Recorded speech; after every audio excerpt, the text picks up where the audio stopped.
everyone that came out of the closet, whether they wanted to or not, mostly got embraced. Seems like their stature rose after they came out of the closet.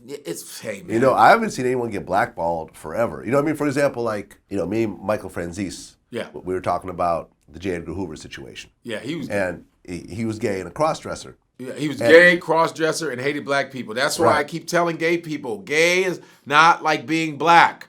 Because if it were, J. Edgar Hoover wouldn't be shooting up and killing all the Black Panthers and all the fucking black leaders. Keep it moving.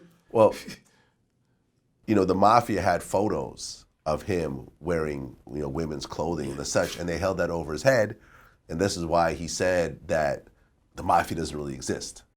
J. Edgar Hoover publicly said there's no such thing as the mafia. Right. Do you know anything about that? Yeah, the reason for that is Hoover used to go into, well, one of the reasons, I won't say it's the definite reason, but he used to frequent some places in Manhattan that were mob controlled. One of them was the Stork Club.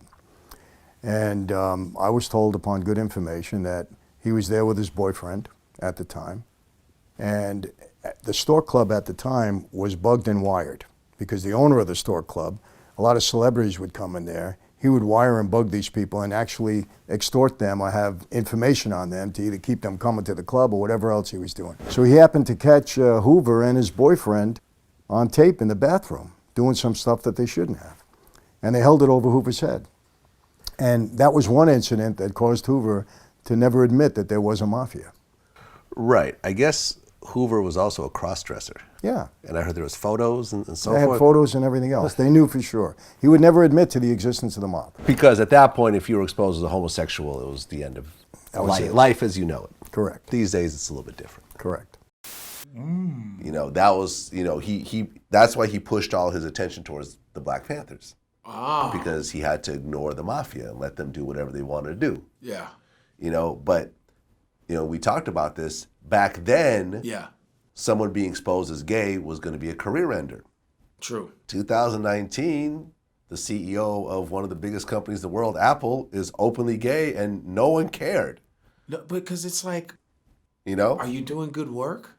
Great. I don't give a damn what the fuck you do. Like me. Like if I said I fuck goats, but I'm an amazing painter. You know what I mean? I'm smashing goats, but look at my painting.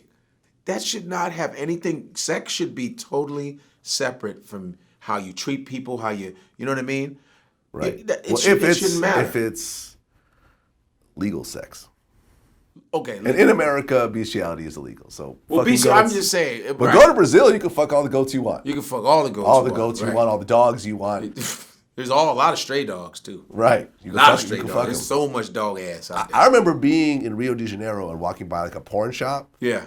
And I'm you know, and you're like glancing at the porn movies as you're I've walking been to Rio. by. Yeah. And you're like, oh, look, it's a girl with a fur coat. And I'm like, I had to do a double take and like, that's not a fur coat, that's a dog that she's holding. Oh, I'm like, oh, this is a bestiality. Yeah, and my friend was like, yeah, Brazil, bestiality, you can make bestiality porno tapes. But Brazil is such a sex-ridden place. Right. It's like nothing to them. You know what Exactly. I mean? It's nothing. It's like, that's fucking regular shit. That's regular shit. Like, you know what I mean? It's regular shit. Yeah.